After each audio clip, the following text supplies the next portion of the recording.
Kayaknya selain dikenal, Iya, sama.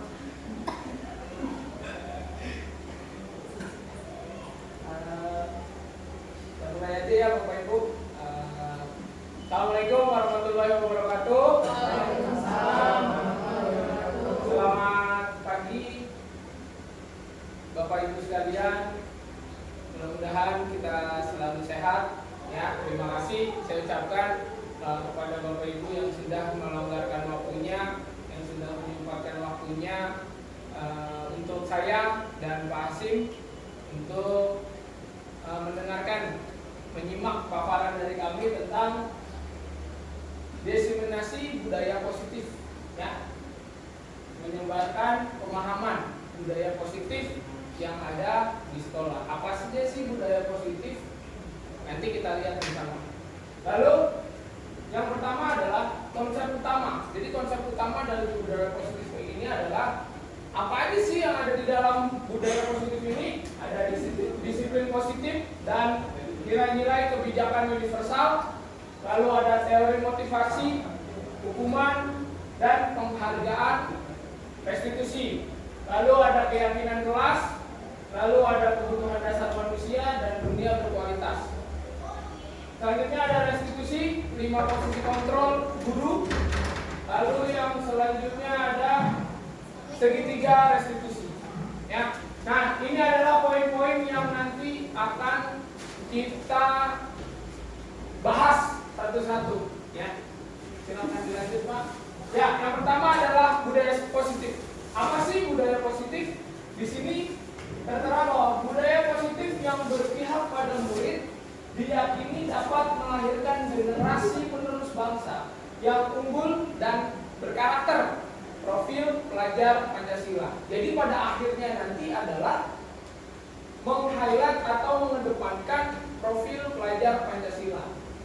Lalu selanjutnya budaya positif ini akan menimbulkan rasa aman dan nyaman pada murid dalam proses pembelajaran. Ya, jadi agar proses pembelajaran ini berjalan dengan aman, akan dilakukan budaya positif ini, ya, melakukan budaya positif. Budaya positif juga dapat mendorong murid untuk mampu berpikir, bertindak, dan mencipta sebagai proses memerdekakan dirinya. Ya, jadi memerdekakan dirinya sesuai dengan filosofi Ki Hajar Dewantara bahwa kita sebagai guru yang kita harus lakukan adalah menuntun murid, ya. Jadi kita menuntun supaya siswa ini menjadi manusia yang merdeka, tidak terkekang, tapi dia bisa mengembangkan atau menemukan potensi yang ada dalam dirinya. Jadi tugas kita adalah menumbuh kembangkan potensi yang ada di dalam diri masing-masing siswa. Lanjut, Pak. Ya, nah, selanjutnya adalah perubahan paradigma belajar. Ya, pembelajaran dengan paradigma baru dirancang berdasarkan prinsip pembelajaran yang berdiferensiasi. Ya, jadi berbeda. Ya, tidak bisa disamakan murid dalam satu kelas itu tidak bisa disamakan semua harus begini, tidak bisa. Jadi kita harus sadar bahwa masing-masing siswa punya kemampuannya masing-masing, ya, punya kelebihan dan kekurangannya masing-masing. Nah, makanya di sini ada kata-kata terdiferensiasi, berarti berbeda nih setiap siswa. Lanjut, Pak. Ya, lanjut disiplin positif dan nilai-nilai universal.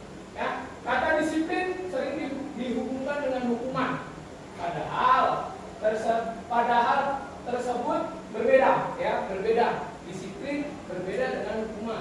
Ya, karena belajar tentang disiplin positif tidak harus dengan memberi hukuman.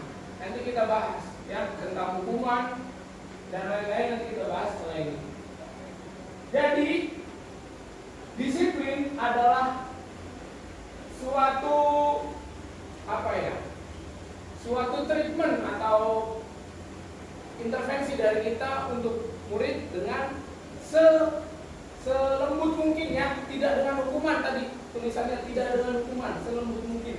Karena hukuman di sini dituliskan bahwa hukuman adalah alternatif terakhir, gitu, alternatif terakhir. Jadi kita setelah kita menangani, nah hukuman itu adalah alternatif terakhir.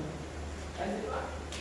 Nah, dengan kata lain, seseorang yang memiliki disiplin diri berarti mereka bisa bertanggung jawab terhadap apa yang dilakukannya, ya.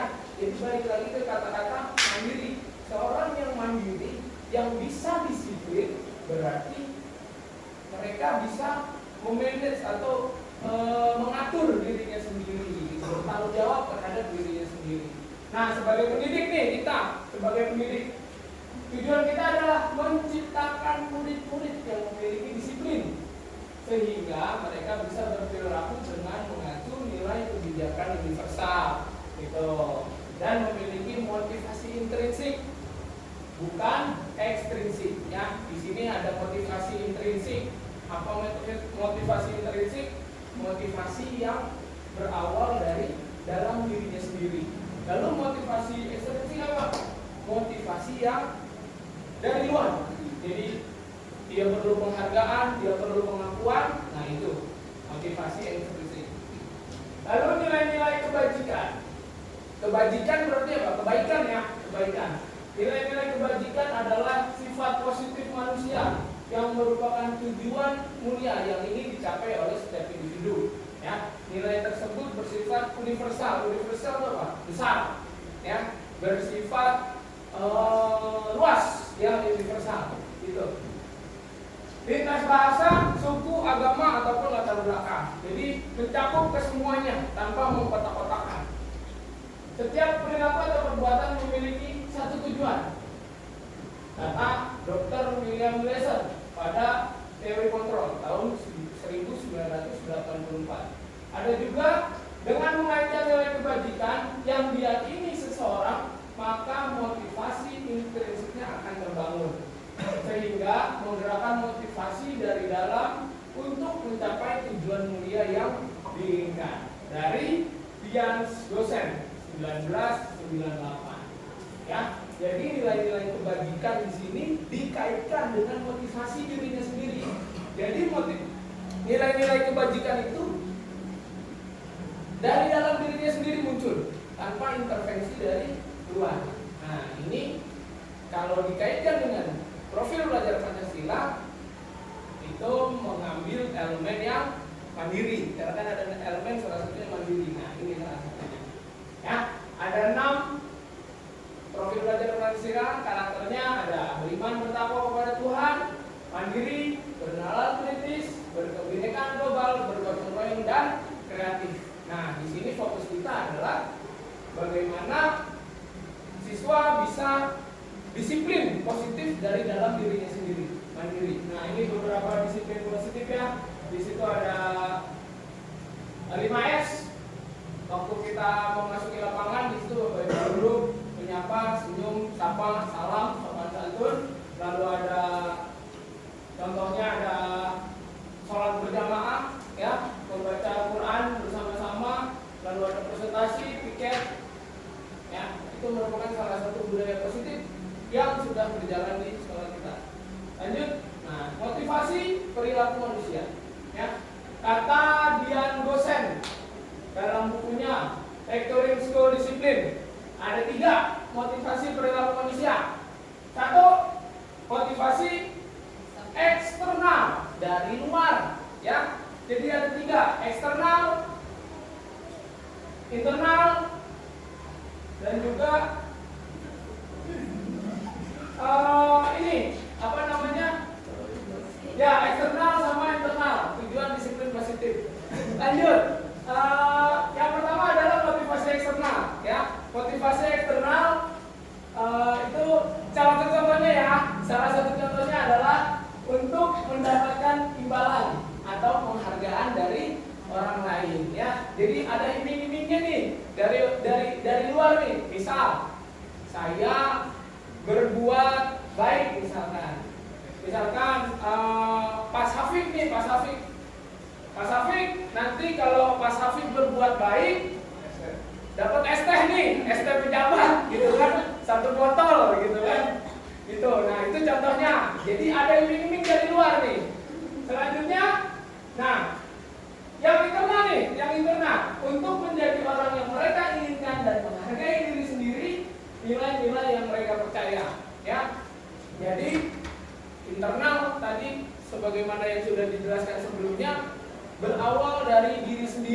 ya, kemauan diri sendiri. Oh, saya mau berbuat baik karena kalau saya berbuat baik pasti saya akan mendapatkan kebaikan juga. Makanya saya berbuat baik. Nah, itu salah satu contohnya. Jadi dari dalam diri sendiri. Gitu. Selanjutnya, Pak. Nah, yang selanjutnya adalah dihukum oleh penghargaan, ya. Dihukum oleh penghargaan. Penghargaan itu apa sih ya? Menurut Bu Juni, penghargaan itu apa, Bu Juni? Penghargaan itu sesuatu yang digunakan untuk menghargai seseorang atas jasa-jasanya. Sesuatu yang diberikan kepada seseorang, ya, atas jasa-jasanya. Kalau menurut Bu Anissa, penghargaan itu apa, Bu?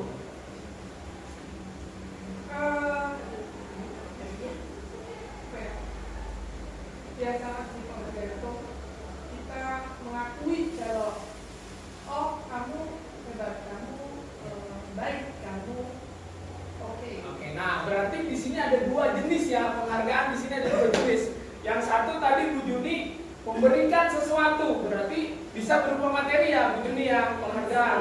Banyak tuh, bisa sertifikat, bisa uang, hadiah, dan lain sebagainya. Nah, tapi kalau menurut Bu Anissa beda lagi nih, penghargaan yang tidak berbentuk barang, tidak berbentuk materi, bisa berbentuk tadi penghargaan berupa pujian, ya, berupa kata-kata yang baik, kamu hebat, kamu oke, itu kamu keren, berani dan lain sebagainya, kamu pintar. Nah, itu salah satu bentuk kata-kata penghargaan yang berupa verbal ya, bukan materi, verbal dari kata-kata. Ya. Nah, ada pengaruhnya. Penghargaan itu ada pengaruhnya. Ada pengaruh jangka panjang, pengaruh jangka pendek, ada penghargaan menghukum, ya. Penghargaan itu menghukum. Apakah benar penghargaan itu menghukum? Lalu penghargaan mengurangi ketepatan. Penghargaan tidak efektif. Penghargaan merusak hubungan. Itu kata Alfikon tadi. Selanjutnya dihukum oleh penghargaan ini. Penghargaan menurunkan kualitas. Ya, apakah benar? Menurut Pak Fauzi ini, dari kata-kata penghargaan menurunkan kualitas, apa Pak kira-kira? Penghargaan menurunkan kualitas.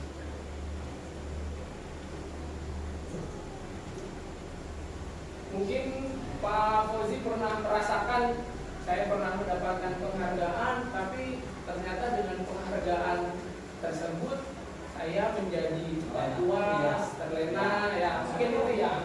Ya, jadi karena penghargaan nih menurunkan kualitas kita. Karena apa? Dari dalam diri kita udah puas, ya mungkin udah puas gitu gara-gara penghargaan nih. Saya dapat penghargaan misalkan guru favorit gitu. Nah, gara-gara saya dapat penghargaan, terus saya udah dapat penghargaan ini sebagai guru favorit, saya santai aja lah. Nah, akhirnya jumawa, sombong, kedepannya akan menurunkan kualitas kita sendiri. Gitu.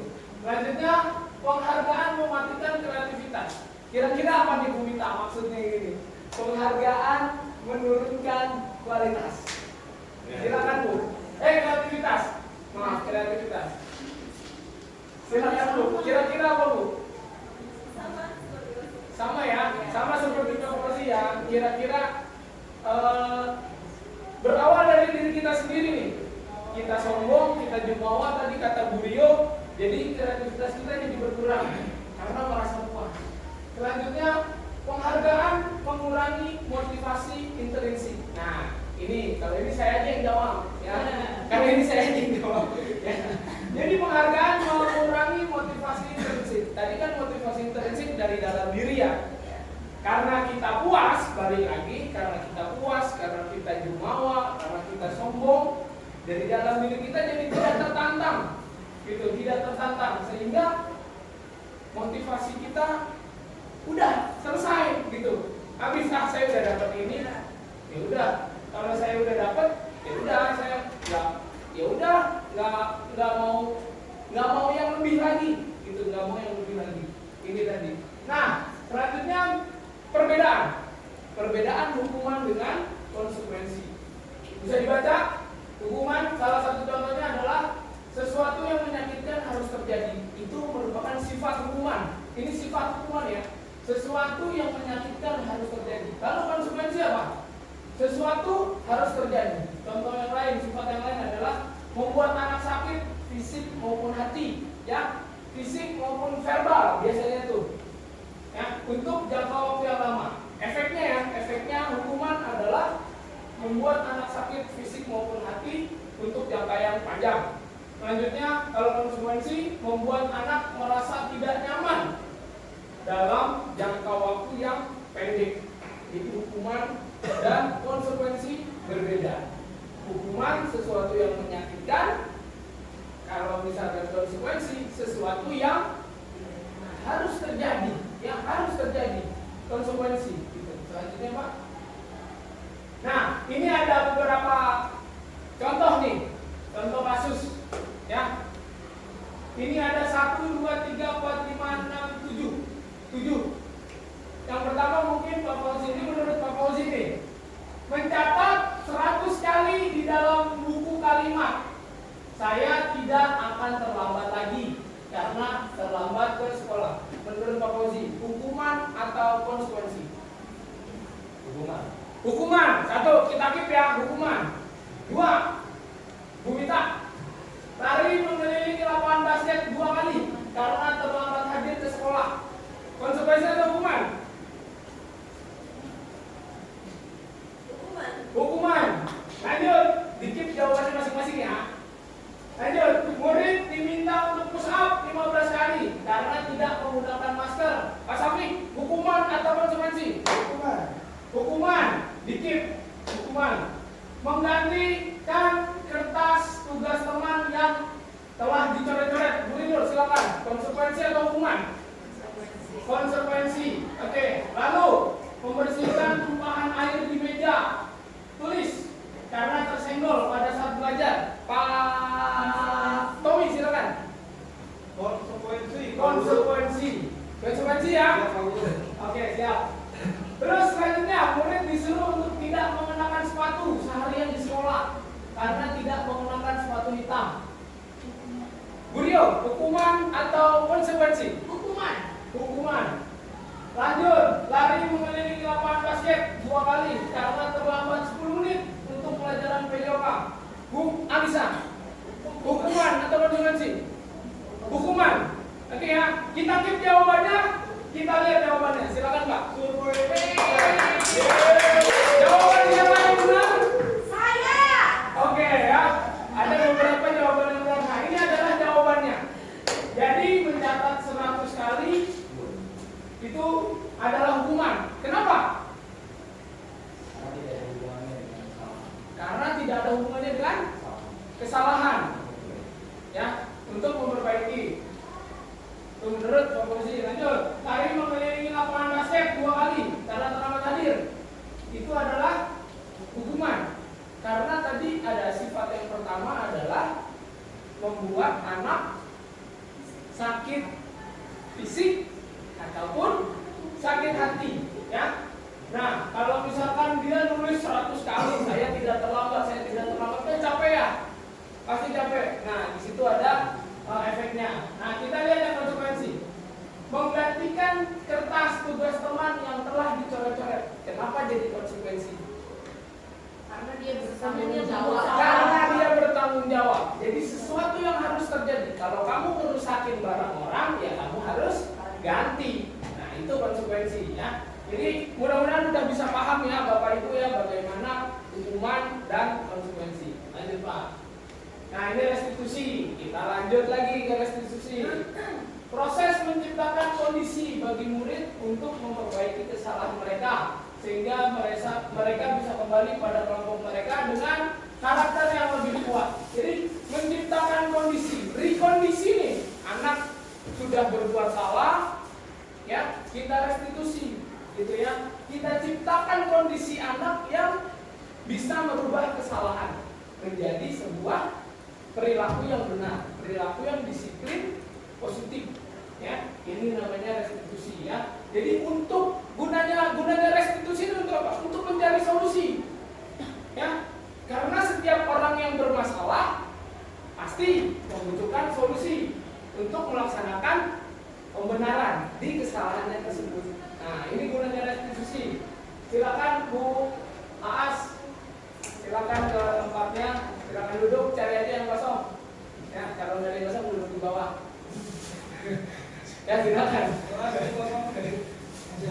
Lanjut. Ya.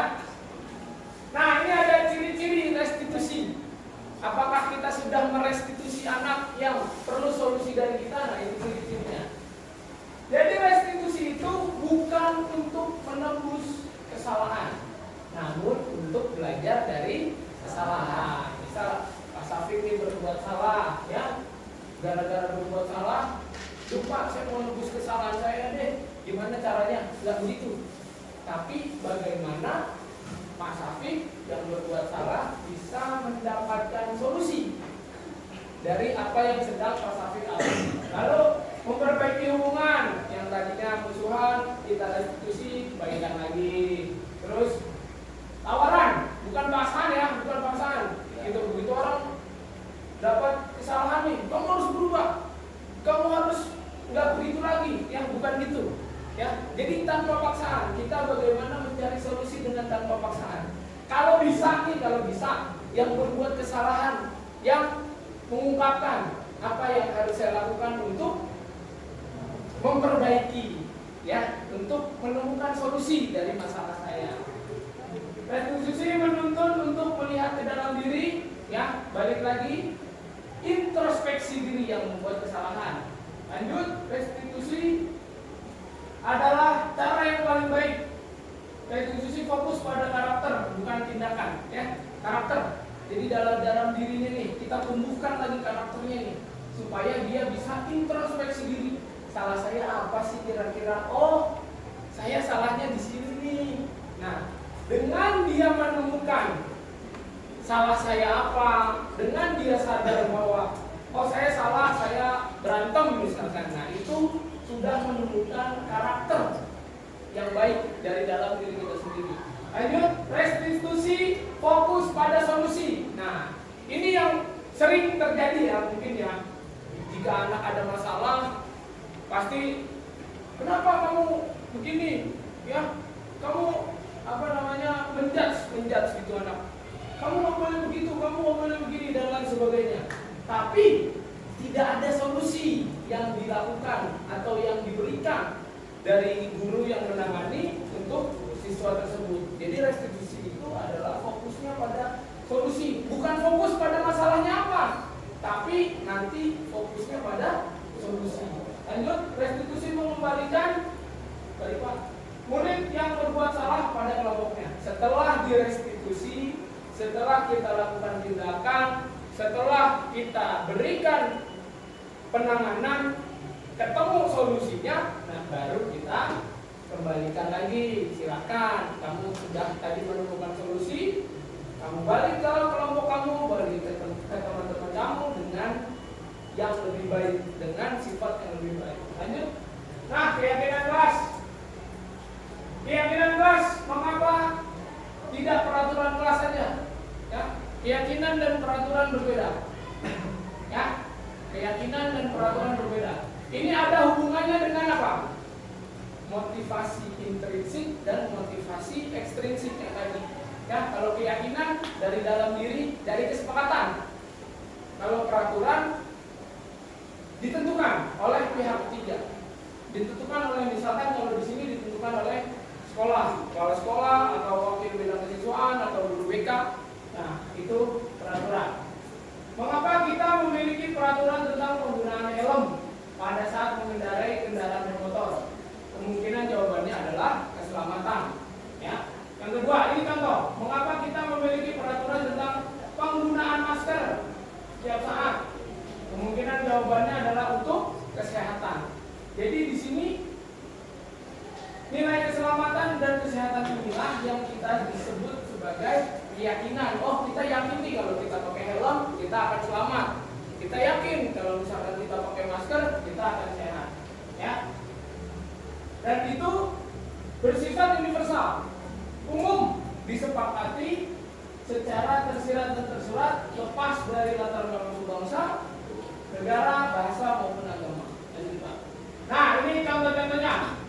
Bedanya peraturan dengan keyakinan kelas. Peraturan selalu mengembalikan buku ke tempatnya. Contohnya itu peraturan. Keyakinan kelasnya adalah tanggung jawab. Lalu peraturannya dilarang mengganggu orang lain. Keyakinan kelasnya adalah menghormati orang lain, ya. Terus peraturan hadir di sekolah 15 menit sebelum pembelajaran, menghormati orang lain. Komitmen itu dia yakin bahwa dia menghormati orang lain dan punya komitmen. Dilarang melakukan kejahatan.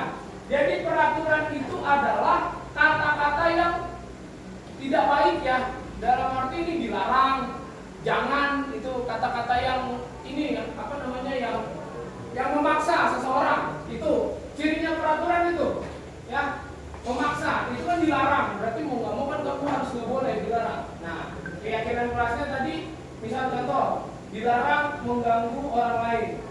Keyakinan kelasnya yang lebih sopan kata-katanya, kamu harus menghormati orang lain gitu. Jadi ibaratnya peraturan tuh kata-katanya cirinya peraturan kata-kata yang memaksa. Kalau keyakinan dari dalam diri sendiri, motivasi diri sendiri. Lanjut, Pak. Ya, sekian paparan dari saya tadi tentang disiplin positif, ya. Selanjutnya akan dipaparkan oleh Bapak Nur Hasim. Bapak Nur Hasim, dipersilakan.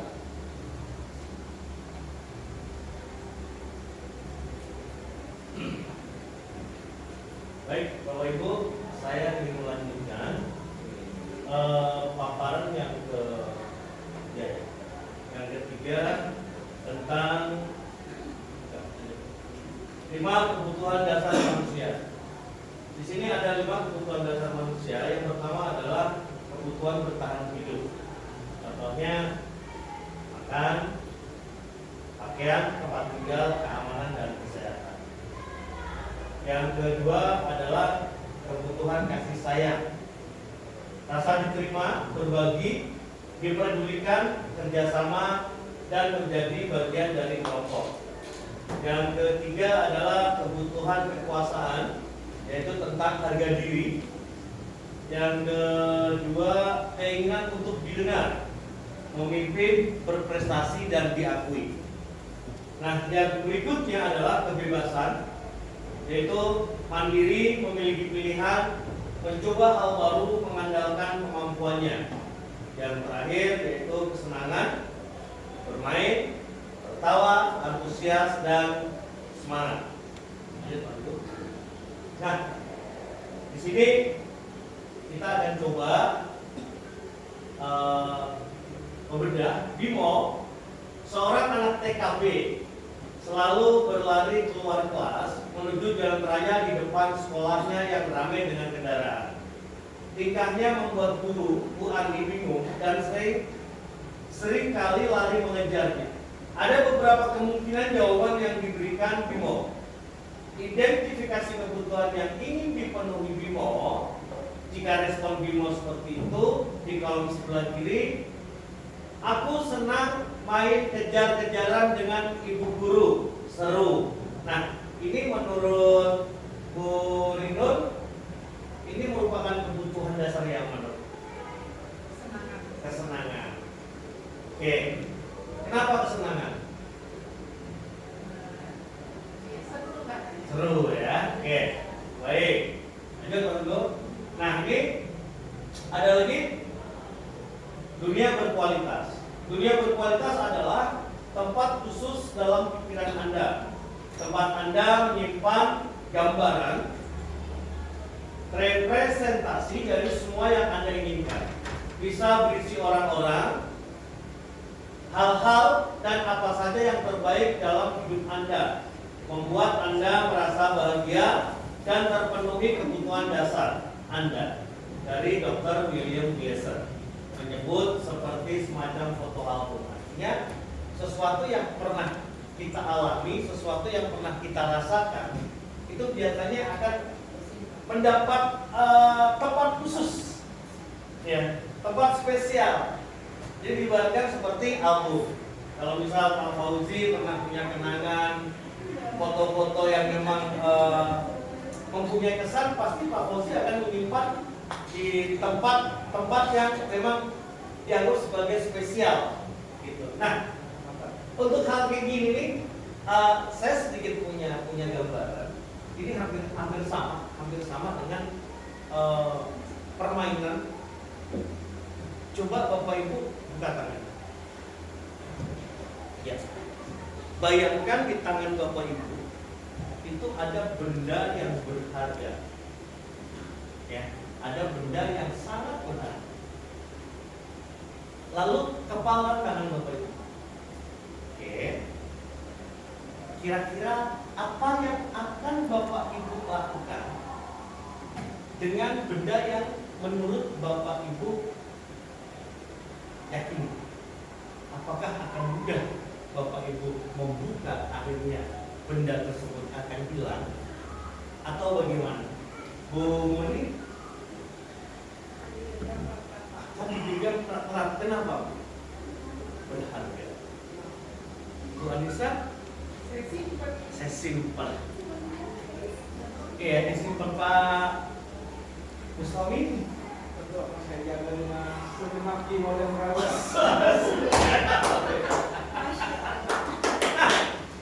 Yang kedua, jika Bapak Ibu sudah menggenggam erat-erat, tiba-tiba ada orang yang memaksa, membujuk, merayu, kira-kira apa yang akan Bapak Ibu lakukan? Puas?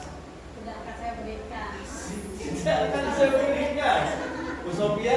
Melarang. Saya akan melarang. Saya akan melarang karena meyakini. Ini berharga. Artinya gini Bapak Ibu, artinya gini, bahwa sesuatu apapun, ya sesuatu apapun yang kita yakini, ya kita yakini bahwa itu memang bagian dari budaya positif, suatu yang baik.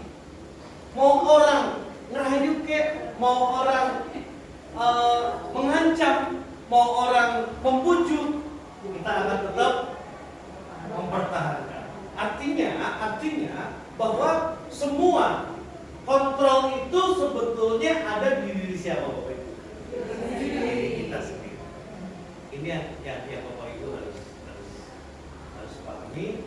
Orang lain tidak bisa mengontrol kita. Kontrol itu adanya di diri kita. Asal kita meyakini bahwa itu merupakan dari budaya positif yang kita yakini. Lanjut Bapak Ibu.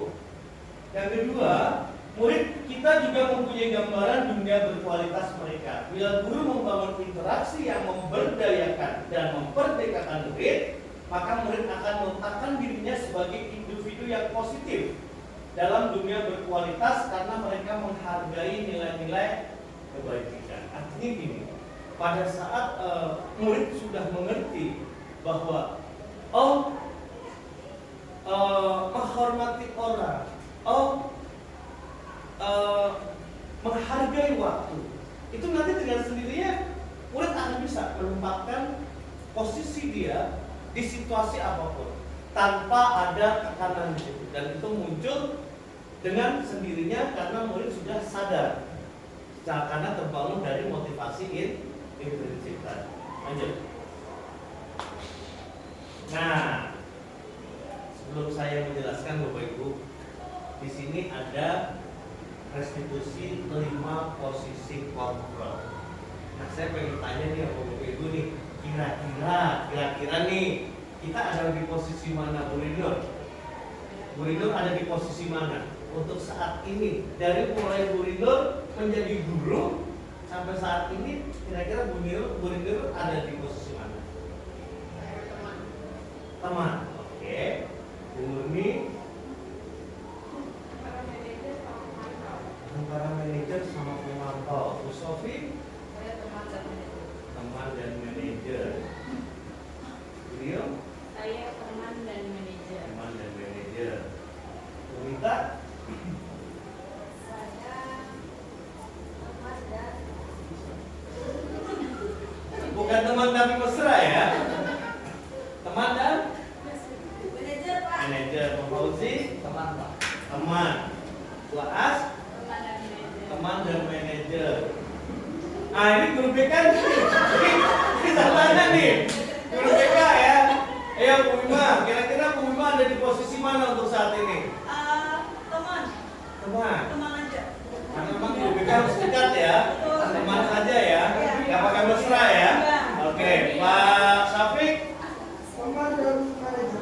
teman dan manajer. Bu Juni, Teman dan manajer. teman dan manajer. Teman dan ini. Teman dan manajer. Pak Teguh sendiri, Saya sebagai jujur ya, saya sebagai penghukum dan juga teman.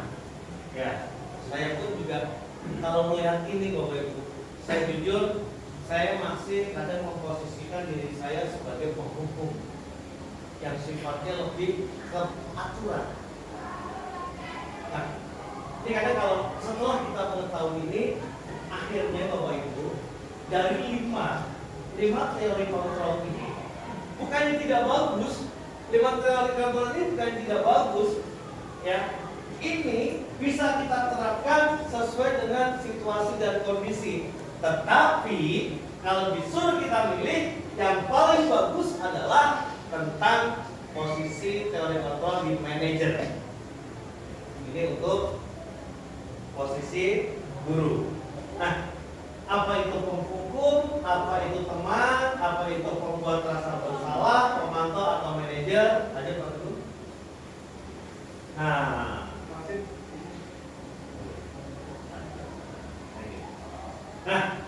dia biasanya menggunakan hukuman fisik, verbal, bahasa-bahasa yang digunakan itu seperti ini. Patuhi aturan saya atau awas. Kaku, bahasa-bahasa kaku. Terus lebih menyalahkan. Kamu selalu saja salah. Ini menghukum bahasa-bahasa yang sering dipakai. Selalu, pasti selalu kamu yang terakhir selesainya. Nah ini Bapak Ibu akhirnya bisa memahami bagaimana kalau kita di posisi siswa.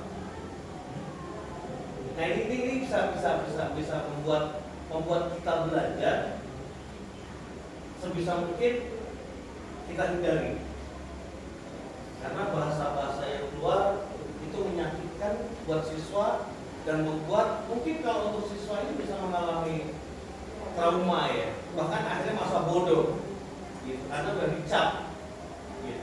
Aja Pak Teguh. Nah ini membuat rasa bersalah, ini bahasa-bahasa yang mungkin membuat mereka tidak nyaman. Tapi biasanya halus ya. Ibu sangat kecewa sekali dengan kamu. Akhirnya anak, gue udah bikin orang kecewa. Anak tuh merasa bersalah gitu. Terus berapa kali bapak harus memberitahu kamu ya? Akhirnya anak bisa menghukum dirinya juga. Kok gue nggak ngerti ya? Karena secara keadilan secara psikologi juga tidak bagus gitu bahasa ini. Atau mungkin seperti ini. Misal mulia siswa saya, boleh dia bilang, emang kamu tidak kasihan sama orang tua? Itu juga sama, itu bahasa-bahasa membuat rasa bersalah. Pada saat anak ini dihadapkan di pertanyaan seperti itu, kita tidak tahu di rumah itu kondisi dia dengan orang tuanya seperti apa. Kalau ini tidak segera kita teruskan dengan nanti ada namanya segitiga restitusi. Kalau kita cuma sampai di situ, anak mau merasa bersalahnya sangat-sangat, itu juga bisa membahayakan. Oke, lanjut. Nah ini yang tadi teman itu biasanya sifatnya ajakan. Ayolah, kan seperti itu ya. Ayolah, bantu demi Bapak, ya. Jadi lebih atau sentuhan. Kalau kita lebih sentuhan ke, ayo kamu kalau bantu Bapak, kau bisa. Lebih ke mengajak. Ini kalau teman. Terus hal negatif dari posisi teman adalah bila suatu saat guru tidak membantu, murid akan kecewa dan berkata, saya pikir Bapak atau Ibu teman saya. Murid merasa dikecewakan dan tidak lagi mau berusaha. Artinya itu tadi, kalau kita tidak menggabungkan cara penanganan yang baik, akhirnya murid ketergantungan. Pada saat murid butuh, guru tidak ada, akhirnya murid bisa menyalahkan kita. Lanjut Pak Teguh. Nah, yang ini pemantau berdasarkan peraturan. Dengan menggunakan sanksi konsekuensi kita dapat memisahkan hubungan pribadi. Oke, bahasa-bahasa yang sering diajukan, kamu tahu, emang peraturannya seperti apa? Jadi anak itu dihadapkan seperti itu. Dan kamu tahu sanksi dan konsekuensi yang kamu lakukan. Ini bahasa-bahasa yang sering keluar. Atau setelah anak kita tangani, nah itu yang sering saya lakukan pokoknya. Pada saat kita menangani, ya cuma yang jadi masalah, Pak Tugu langsung buka itu aja segitiga restitusi, yang bisa dibikin kalau ini, yang langsung penjelasan aja.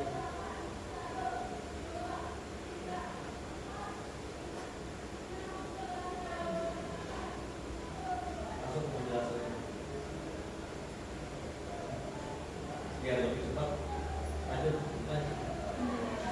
penjelasannya.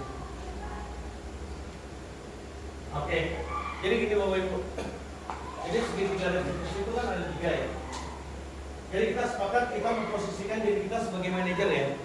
Nah, ini kita kombinasi dengan segitiga restitusi. Segitiga restitusi itu ada 3, yaitu menstabilkan masalah, terus membuat rasa bersalah, menstabilkan identitas, membuat validasi tindakan yang salah, dan menanyakan keyakinan.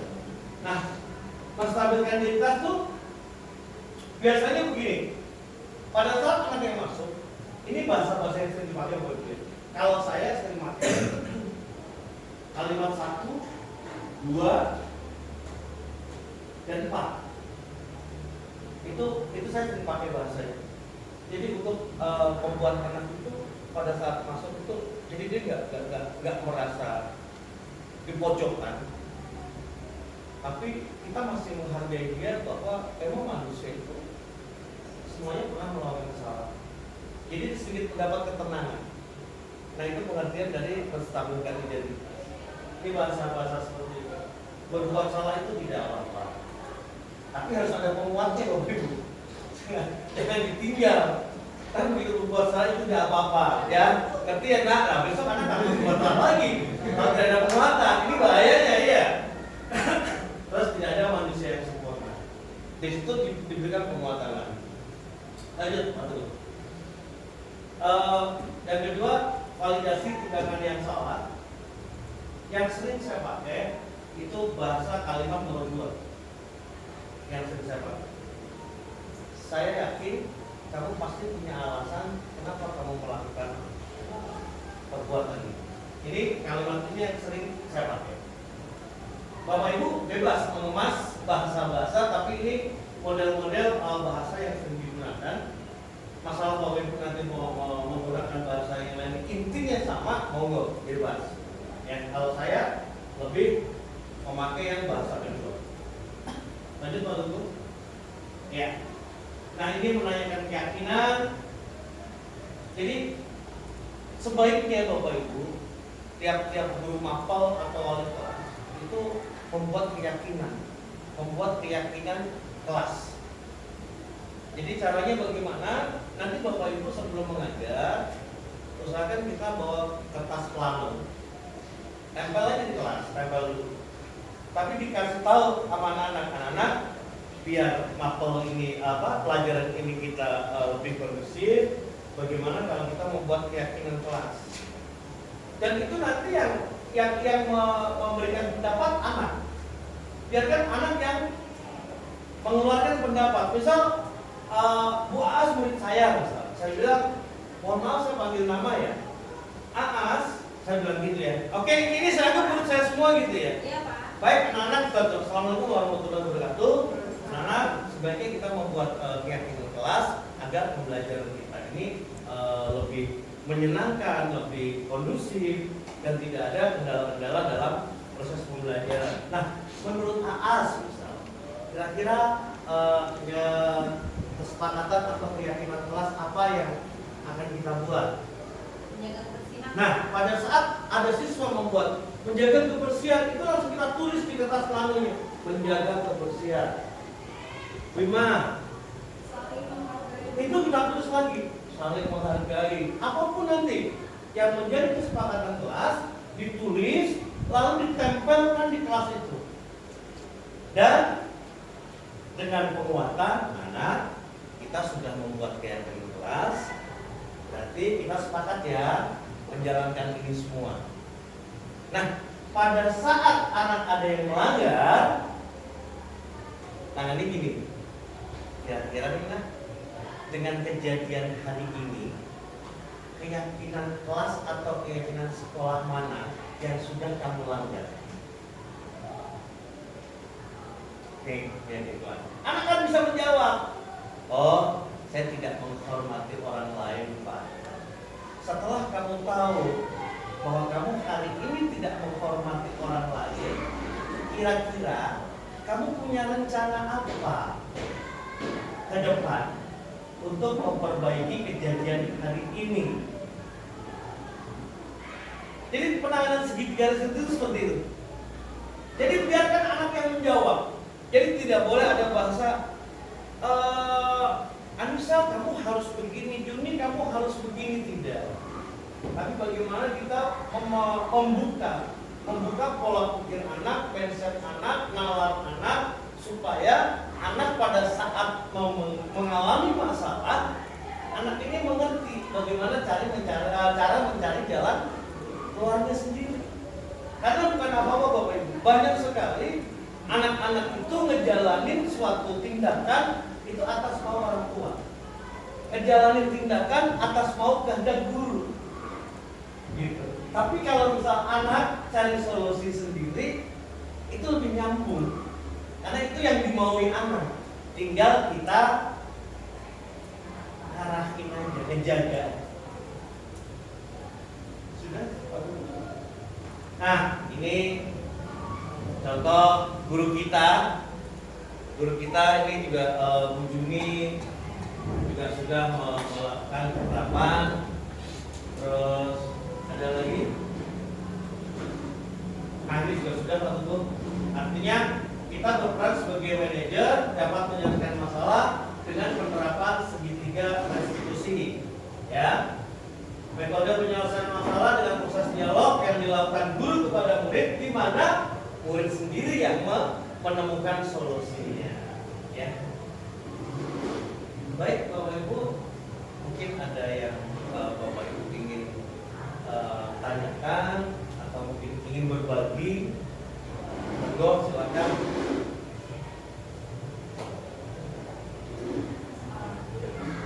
Monggo Bu Anissa. Apa sih Pak dampak budaya positif ini untuk peserta didik? Baik, ya. Dampak budaya positif. Jadi begini Bapak Ibu, kita kilas balik ya, kilas balik.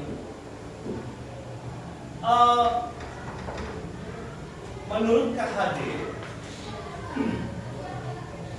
KHD bahwa anak itu kan dilahirkan bukan seperti kertas kosong, bukan. Anak dilahirkan itu sudah membawa bawaan tapi sama. Nah, tugas kita sebagai guru adalah menebalkan lakunya, menebalkan laku murid.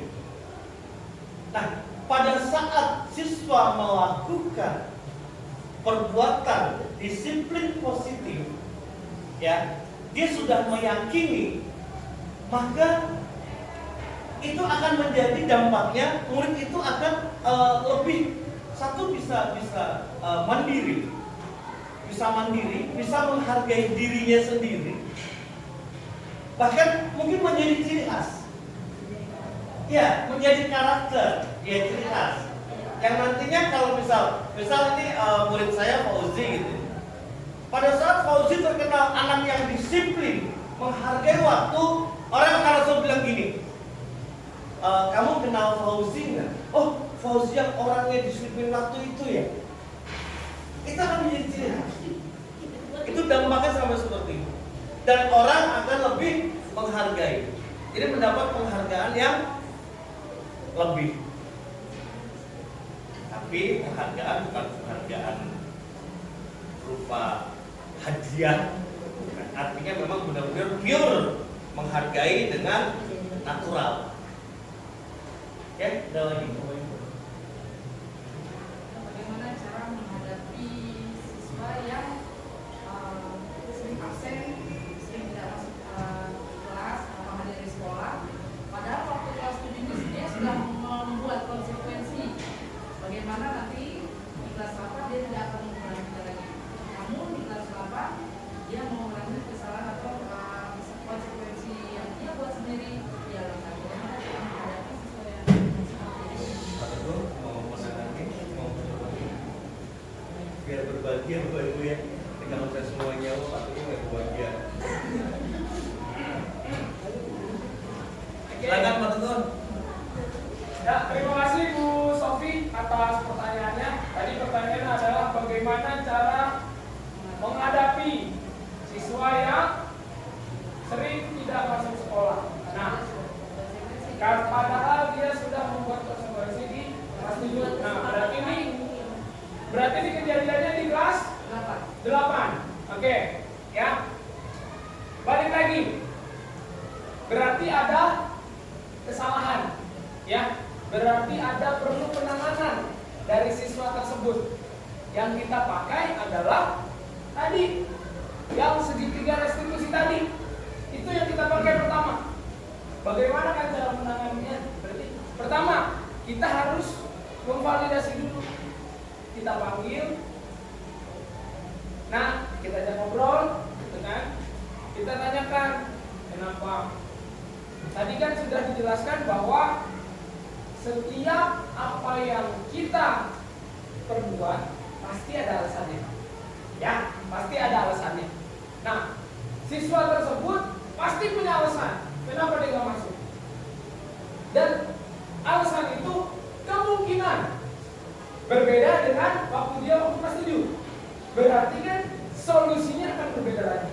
Ya, misal kelas 7 mungkin dia malas sekolah gara-gara ya mohon maaf bapak ibunya berpisah misalkan, ya. Setelah kita tangani di kelas 7, nggak apa-apa nak, bapak ibu kamu berpisah, itu urusan bapak ibu kamu. Urusan kamu adalah melanjutkan hidup kamu dengan sekolah. Ya, kalau kamu tidak sekolah, mau jadi apa? Ya, kamu masa depan harus terus berlangsung. Ya, masa depan harus terus dicapai. Gitu. Nah, itu mungkin yang kelas 7. Nah, kelas 8 mungkin ada lagi nih, yang masalah baru yang lain. Misal, Bu, saya sering gak masuk karena saya harus bekerja malamnya, misal ya. Misal ini kita bicara kemungkinan. Saya harus bekerja Bu karena saya hidup sama nenek saya, karena orang tua sudah berpisah, saya hidup sama nenek saya, gitu kan? Terus hidup sama nenek saya perlu untuk tambah. Ada mungkin yang setelah pulang sekolah ke bengkel untuk kerja di bengkel, karena ada salah satu siswa sini yang seperti itu. Ya, dia sering nggak masuk ya karena itu. Dia harus mencari uang untuk kehidupannya sendiri. Karena pernah ada. Nah, yang kita pakai untuk memecahkan masalah itu adalah yang tadi itu segitiga restitusi kali lagi. Kita perlu tahu alasannya apa. Kita validasi perasaannya bahwa hidup harus terus berjalan. Kalau kita ada konsekuensinya, balik lagi konsekuensi kita pakai. Kalau kamu malas sekolah, berarti kamu tertinggal pelajaran. Kamu bisa tidak naik, kamu bisa tidak lulus. Ya, solusinya gimana? Kita kembalikan ke dia. Sekarang ibu sudah saya kasih pandang, kamu sudah saya kasih pandangan bahwa konsekuensi dari tidak sekolah adalah seperti ini, seperti ini, seperti ini. Ya, sekarang solusi dari kamu apa? Biar dia sendiri yang mengucap, gitu kan? Oh iya Bu, saya harus sering pergi ke sekolah, saya harus rajin pergi ke sekolah misalkan. Ya, saya harus rajin pergi ke sekolah Bu, karena saya mau mau mengejar masa depan saya. Jadi dengan dia berucap sendiri, berarti dia bertanggung jawab nih, ya, dengan apa yang sudah dia katakan, ya. Harusnya dia harus bertanggung jawab dengan apa yang dia katakan, ya. Jadi caranya gimana? Pakai yang tadi, segitiga restitusi, dari memvalidasi tindakan, ya, tentang keyakinan jelas, tadi konsekuensi keyakinan, kamu sudah yakin bahwa kalau kamu udah masuk, kamu akan seperti apa, seperti apa, seperti apa. Yang penting kita ajak ngobrol, kita tanya dulu masalahnya apa. Karena gini, kalau kita nggak tahu masalah pastinya apa, pasti solusinya pun akan kita nggak tahu, gitu, ya. Contohnya, misal pergi ke dokter, dokter main kasih obat aja. Misal dikasih Panadol, padahal dia sakit perut, dikasih Panadol, berarti kan salah. Panadol obat sakit kepala, gitu. Jadi pertama kali kita adalah tahu masalahnya dulu. Sakitnya di mana? Sakit perut. Oh, obatnya Proma misalkan, karena sakitnya gara-gara mah, gitu. Jadi kita yang penting adalah dalam menangani seseorang, dalam menangani siswa, tahu masalahnya dulu apa. Setelah tahu masalahnya, baru kita kasih solusinya apa. Ya, terima kasih. Mungkin Pak Hasim ada tambahan? Ada. Jadi begini Bu, untuk masalah yang ringan, ya, untuk masalah yang ringan kita tidak perlu memberikan sedikit. Untuk masalah yang ringan, ya. Jadi pada saat masalah ringan kita cuma memposisikan diri kita sebagai teman nih, dengan terus memberikan motivasi, ayo Bapak yakin gak usah. Kalau itu sudah selesai, cukup. Tak, bagaimana dengan anak-anak yang memang kita sudah menggunakan cara ini tapi nggak selesai? Kita boleh memposisikan diri kita sebagai penghukum. Boleh. Boleh. Artinya itu tidak kaku. Memang sebaiknya langkahnya seperti itu. Lebih memanusiakan manusia bahasanya. Tapi pada saat kita sudah belajar menghargai anak dengan kesabaran, dengan ketekunan kita dalam menangani anak, sudah nggak bisa, artinya sudah maksimal, kita bisa memposisikan diri kita sebagai penghukum. Artinya menegakkan aturan. Boleh. Ya, itu alternatif terakhir. Gitu, ya. Jadi bisa dipahami, Bu. Ya, terakhir silakan Pak Bung. Kalau bertanya juga, misalkan kita dalam kegiatan sehari-hari belajar, kemudian menemukan anak yang menjadi korban bullying. Sehingga biasanya kan anak itu akan trauma, akan menjadi dia percaya diri. Bagaimana langkah-langkah untuk anaknya itu untuk memulihkan rasa percaya diri dia dan tolong dengan trauma dia. Ya, jadi yang pertama, kalau saya, ini kita bicaranya saya ya, pengalaman saya ini. Kalau saya, yang akan saya selesaikan adalah pelaku dulu. Pelaku yang harus kita berikan proses penyadaran.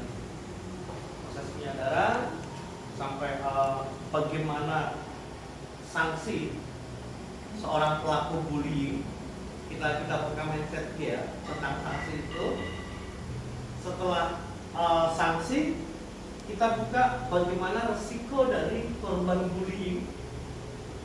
Nah, setelah pelaku ini sudah mengerti dampaknya, sudah menyadari dampaknya, sanksinya juga udah tahu, baru kita masuk ke korban. Karena yang namanya trauma ini gak gampang. Penanganan anak yang trauma itu kita harus hati-hati sekali. Kita nggak boleh gegabah. Artinya pendekatan mungkin lebih ke teman ya, lebih ke teman itu yang lebih kita kedepankan. Bagaimana yang penting anak nyaman dulu dengan kita, sehingga pada saat kita mau, kalau bahasa sehari-hari kita itu mau mengilik atau mengidentifikasi atau ingin mencari tahu sebetulnya apa ya sih yang dialami anak, apa sih yang dimaui anak, itu lebih dapat sepertinya kalau kita memposisikan diri kita sebagai teman. Nah, setelah anak nyaman dengan kita, baru kita masuk ke tadi.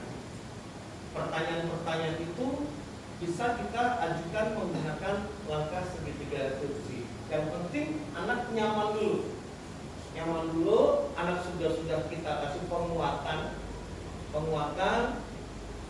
kedua belah pihak sudah kita kasih proses penyadaran, baru kita masuk ke segitiga restitusi. Karena di dalam segitiga restitusi itu ada jawaban setelah kita kasih, misalkan ini loh resikonya seperti ini loh resikonya seperti ini. Nah, nanti baru segitiga restitusi masuk. Anak begitu sudah isi nih, oh iya ya, berarti ke depan apa yang kamu lakukan, baik pelaku atau korban, itu mereka bisa mencari jawabannya. Dan biasanya kalau anak-anak yang sering melakukan bullying, itu lebih sering kita kasih supaya untuk pelatihan. Belum lama kita melakukan itu ke ketiga siswa, tujuannya biar terjadi penguatan di situ. Mudah-mudahan dengan adanya pelatihan itu membuat dia lebih terbuka mindsetnya, lebih membuat dia terbuka jalan pikirannya bahwa dampak bullying itu sangat mengerikan. Tidak cuma itu Bapak Ibu. Juga Bapak Ibu ya, mungkin Pak Duduk bisa Ya. Terima kasih Bapak Ibu. Sekian paparan dari saya dan Pak Hasim tentang disiplin positif. Ya. Terima kasih. Saya aturkan untuk Bapak Ibu sekalian yang sudah meluangkan waktunya untuk mengikuti diseminasi aksi nyata budaya positif di modul 1.4. Saya bersama Pak Hasim. Terima kasih banyak. Saya apresiasi yang setinggi-tingginya atas waktunya. Ada kurangnya saya mohon maaf yang sebesar-besarnya. Mudah-mudahan kita selalu sehat, selalu bersemangat, bisa menerapkan disiplin positif di sekolah kita, dan kita bisa sama-sama membangun lingkungan yang positif di sekolah kita. Kita sama-sama bisa bekerja sama, saling bergandengan tangan, bahu-membahu untuk menciptakan sekolah yang nyaman, lingkungan yang positif, baik siswa, guru, maupun warga masyarakat sekolah secara umumnya. Sekali lagi terima kasih banyak. Saya dan Pak Hasim mengaturkan maaf yang sebesar-besarnya apabila ada kesalahan. Terima kasih. Wassalamualaikum warahmatullahi wabarakatuh.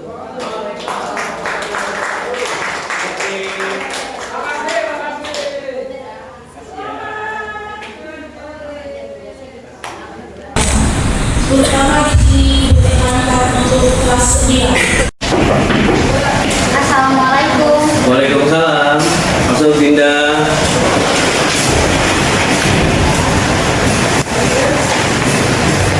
Silahkan duduk. Dinda tahu kenapa Bapak panggil? Karena tidak memakai Topi ya pada saat upacara berlangsung.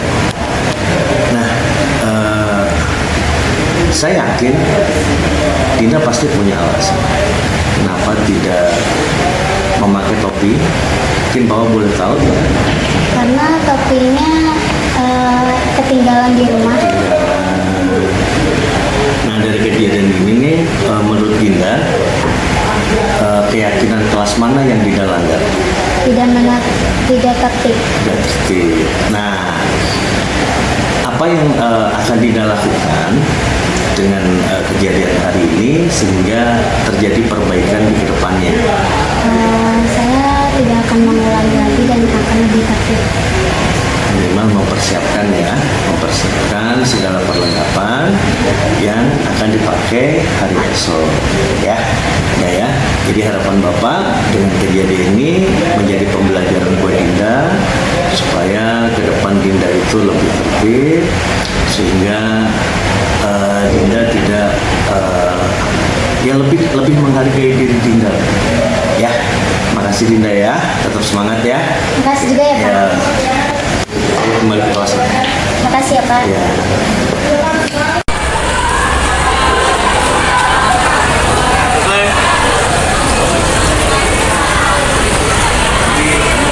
Bapak ya di ruangan kita ngobrol santai.